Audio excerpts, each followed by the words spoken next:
ಅದು ದುರಂತ. ಅದನ್ನ ನೀವು ದುರಹಂಕಾರ ಅಂತಲೂ ಕೂಡ ಕರಿಬಹುದು. ಒಂದು ಕನ್ನಡದ ನೆಲದಿಂದ ಭಾಷೆಯಿಂದ ಪ್ರಸಿದ್ಧಿಯಾಗಿ ಹಣ ಗಳಿಸಿ ಈ ಒಂದು ಮಟ್ಟಕ್ಕೆ ಬರ್ತಾರೆ ಅಂದ್ರೆ ಅವು ರೋಗಿಷ್ಠ ಮನಸ್ಸು ಅಂತ ನಾನು ಅಂತೀನಿ. ಯಾವುದೇ ಕಾರಣಕ್ಕೂ ಅವ್ರನ್ನ ಮುಂದಿನ ದಿನಗಳಲ್ಲಿ ಕನ್ನಡ ಚಿತ್ರಗಳಲ್ಲಿ ಅವ್ರುಗಳನ್ನ ಪಾಲ್ಗೊಳ್ಳುವಿಕೆ ಬೇಡ, ಅವ್ರನ್ನ ಮಾಡಕೂಡದು ಅಂತ. ಗಾಯಕ ಸೋನು ನಿಗಮ್ ಹೇಳಿಕೆ ಈಗಾಗಲೇ ಕನ್ನಡ ಚಿತ್ರರಂಗದಲ್ಲಿ ಒಂದಷ್ಟು ಚರ್ಚೆ ಆಗ್ತಿರುವಂಥದ್ದು. ಕನ್ನಡ ಚಿತ್ರದಿಂದ ಬ್ಯಾನ್ ಮಾಡಬೇಕು, ಹಾಗೆಯೇ ಬೈಕಟ್ ಮಾಡಬೇಕು ಅನ್ನೋದ್ರ ಬಗ್ಗೆ ಚರ್ಚೆಗಳು. ಇವತ್ತು ಮಹತ್ತರವಾದಂತಹ ಸಭೆಯು ಕೂಡ ಫಿಲಂ ಚೇಂಬರ್ಲಾಗಿದೆ. ಈ ಬಗ್ಗೆ ಮಾತನಾಡಲಿಕ್ಕೆ ಉಮೇಶ್ ಬಣಕರ್ ಅವರು ನನ್ನೊಂದಿಗಿದ್ದಾರೆ. ಅವ್ರನ್ನ ನನಗೆ ಮಾತಾಡಿಸ್ತಾ ಹೋಗ್ತೀನಿ. ಸರ್, ಏನು ಚರ್ಚೆ ಆಯಿತು, ಏನು ನಿರ್ಧಾರ ತೆಗೆದುಕೊಂಡ್ರಿ ಸೋನು ನಿಗಮ್ ಅವರ ವಿಚಾರದಲ್ಲಿ?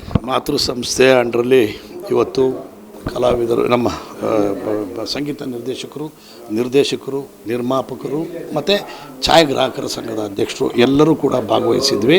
ಒಟ್ಟಾರೆ ಅಭಿಪ್ರಾಯದಲ್ಲಿ ಸೋನು ನಿಗಮ್ ಅವರ ಆ ಹೇಳಿಕೆ ಕನ್ನಡಿಗರ ಭಾವನೆಗಳನ್ನು, ಧಾರ್ಮಿಕ ಭಾವನೆಗಳನ್ನು ಕೆಳಿಸಿರೋದ್ರಿಂದ ಯಾವುದೇ ಕಾರಣಕ್ಕೂ ಅವ್ರನ್ನ ಮುಂದಿನ ದಿನಗಳಲ್ಲಿ ಕನ್ನಡ ಚಿತ್ರಗಳಲ್ಲಿ ಅವ್ರುಗಳನ್ನು ಪಾಲ್ಗೊಳ್ಳುವಿಕೆ ಬೇಡ, ಅವ್ರನ್ನ ಮಾಡಕೂಡದು ಅಂತಕ್ಕಂಥ ಒಂದು ಒಮ್ಮತದ ಅಭಿಪ್ರಾಯ ಹೊರಗಡೆ ಬಂದಿದೆ ಸರ್. ಓಕೆ, ಪದೇ ಪದೇ ಈ ರೀತಿಯಾದಂತಹ ನಟರೇ ಈ ರೀತಿಯಾಗಿ ಕನ್ನಡದ ಬಗ್ಗೆ ಈ ರೀತಿಯಾಗಿ ಹೇಳಿಕೆ ಕೊಡುವಂಥದ್ದು ಎಷ್ಟು ಸರಿ? ಇದೊಂದು ಪಾಠ ಆಯ್ತಾ ಕನ್ನಡ ಚಿತ್ರರಂಗಕ್ಕೆ ಏನು ಅಂತ?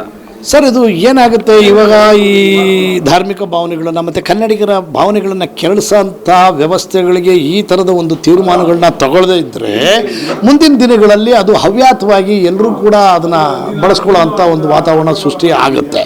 ಸೊ ಅದು ಆಗಬಾರದು ಅನ್ನೋ ಒಂದು ಕಾರಣಕ್ಕೆ ಇವತ್ತಿಂಥ ಒಂದು ಮಹತ್ತರವಾದಂಥ ತೀರ್ಮಾನವನ್ನು ತಗೊಳ್ಳುವಂಥ ವಾತಾವರಣ ಸೃಷ್ಟಿಯಾಯಿತು ಸರ್. ಕರ್ನಾಟಕದಲ್ಲಿ ಮತ್ತು ಕನ್ನಡ ಚಿತ್ರರಂಗದಲ್ಲಿ ಅನೇಕ ಯುವ ಪ್ರತಿಭೆಗಳಿದ್ದಾರೆ. ಅವರನ್ನು ಬಿಟ್ಟು ಈ ರೀತಿಯಾದಂತಹ ಸೋನು ನಿಗಮ್ ಅಂತವರಿಗೆ ಯಾಕೆ ಅವಕಾಶ ಕೊಡಬೇಕು ಅನ್ನೋ ಒಂದಷ್ಟು ಆಕ್ರೋಶ ಪಡಿಸ್ತಾ ಇದ್ದಾರೆ. ಏನು ಹೇಳ್ತೀರಿ ಇದಕ್ಕೆ ಅಂತ?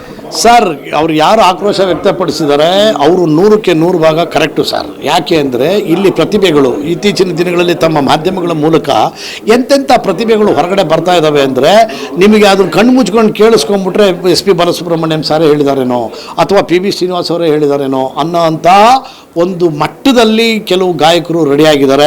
ಮುಂದಿನ ದಿನಗಳಲ್ಲಿ ಇವತ್ತು ನೋಡಿ, ನೀನು ಸಂಗೀತ ನಿರ್ದೇಶಕರ ಸಂಘದ ಕಾರ್ಯದರ್ಶಿಗಳು ಬಂದಿದ್ದರು. ಅವರು ಕೂಡ ಅವರ ಸಭೆಯಲ್ಲೂ ಕೂಡ ಅದೇ ತೀರ್ಮಾನ ಆಗಿದೆ. ನಿನ್ನೆ ಅವರೆಲ್ಲ ವೆಬಿನಾರಲ್ಲಿ ಮಾತಾಡಿಕೊಂಡು ಮುಂದಿನ ದಿನಗಳಲ್ಲಿ ನಾವು ಹುಟ್ಟಾಕಬೇಕಾಗ್ತದೆ ಅಂದರೆ ಆಲ್ರೆಡಿ ತಮ್ಮ ಮಾಧ್ಯಮಗಳ ಮೂಲಕ ಹೊರಹೊಮ್ಮಿರ್ತಕ್ಕಂತಹ ಏನು ಪ್ರತಿಭೆಗಳಿದ್ದಾವೆ ಅವನ್ನ ಬಳಸ್ಕೊಂಡು ಮುಂದಿನ ದಿನಗಳಲ್ಲಿ ನಾವೆಲ್ಲ ಇರಬೇಕು ಅಂತಕ್ಕಂಥದ್ದು. ಆಮೇಲೆ ಎಲ್ಲದಕ್ಕಿಂತ ಮುಖ್ಯವಾಗಿ ಅಲ್ಟಿಮೇಟಾಗಿ ಯಾರು ಒಬ್ಬ ನಿರ್ಮಾಪಕ, ಒಂದು ನಿರ್ದೇಶಕ, ಒಬ್ಬ ಮ್ಯೂಸಿಕ್ ಡೈರೆಕ್ಟರ್ ತಗೊಳ್ತಕ್ಕಂಥ ತೀರ್ಮಾನ ಸರ್. ಇದಕ್ಕಿನ್ಯಾರು ಬೇರೆಯವರು ಬರಲ್ಲ. ಸೊ ಇವರು 3 ಜನನೂ ತಮ್ಮ ಒಮ್ಮತದ ಅಭಿಪ್ರಾಯ ವ್ಯಕ್ತಪಡಿಸಿದಾಗ ಇದು ಮುಂದಿನ ದಿನಮಾನಗಳಲ್ಲಿ ಯಾರೇ ಆ ಥರದ ಭಾವನೆಗಳನ್ನ ಇಟ್ಕೊಂಡವ್ರಿಗೂ ಕೂಡ ಒಂದು ಪಾಠವಾಗುತ್ತೆ ಅನ್ನೋದನ್ನು ನಾನು ಎಸ್ಪೆಷಲಿ ಏನು ಕನ್ನಡ ಚಿತ್ರರಂಗಕ್ಕೆ ಬಂದ ನಂತರದಲ್ಲಿ ಪ್ರಭಾವಿಸಿದರು, ಕನ್ನಡದಿಂದ ಬೆಳೆದಂತಹ ಒಂದಷ್ಟು ಗಾಯಕರಾಗಿರು ನಟರಾಗಿರ್ಬೋದು, ಕನ್ನಡದ ವಿರೋಧನೇ ಈ ರೀತಿಯಾಗಿ ಮಾತಾಡುವಂಥದ್ದು ಎಷ್ಟು ಸರಿ ಅಂತ ಹೇಳಿ, ನಮ್ಮ ಭಾಷೆ, ನಮ್ಮ ನೆಲ, ನಮ್ಮ ಜಲ, ನಮ್ಮ ಉಸಿರು ಇದನ್ನು ಹೊರತುಪಡಿಸಿ ಈ ಥರವಾದಂಥ ಹೇಳಿಕೆ ಕೊಡುವಂಥದ್ದು ಎಷ್ಟು ಸಮಂಜಸ ಅಂತ? ಅದು ದುರಂತ.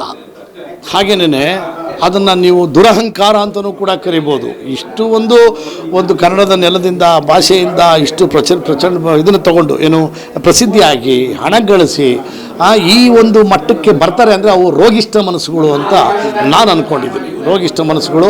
ಆಮೇಲೆ ಅವ್ರಿಗೆ ಭಾವನೆಗಳಿಗೆ ಬೆಲೆ ಇಲ್ಲ. ಸೊ ಎಲ್ಲಿ ಆ ಒಂದು ಸ್ಟೂಡೆಂಟ್ಸ್ಗಳನ್ನು ಗೂಂಡಾಗಳು ಅನ್ನೋ ಒಂದು ಪದ ಬಳಕೆ ಮಾಡ್ತಾರೆ ಅಂದರೆ ಅವ್ರಿಗೆ ಎಷ್ಟು ಹರ್ಟ್ ಆಗುತ್ತೆ ಅನ್ನೋಂಥ ಸಣ್ಣ ಯೋಚನೆಯೂ ಕೂಡ ಅವ್ರಿಗೆ ಬರಲಿಲ್ಲ ಅಂದರೆ ಅವ್ರ ಮನಸ್ಸು ಅಂತೀರಾ, ರೋಗಿಷ್ಠ ಮನಸ್ಸು ಅಂತ ನಾನು ಅಂತೀನಿ. ಮುಂದಿನ ದಿನಗಳಲ್ಲಿ ಎಲ್ಲರಿಗೂ ಪಾಠ ಆಗಬೇಕು ಅನ್ನೋದು ಕೂಡ ಒಂದು ಎಚ್ಚರಿಕೆ ಗಂಟೆಯನ್ನು ಬಾರಿಸಿದ್ದೀವಿ ಇವತ್ತು ವಾಣಿಜ್ಯ ಮಂಡಳಿಯಿಂದ ಅಂದರೂ ಕೂಡ ತಪ್ಪಾಗಲಾರದು. Thank you.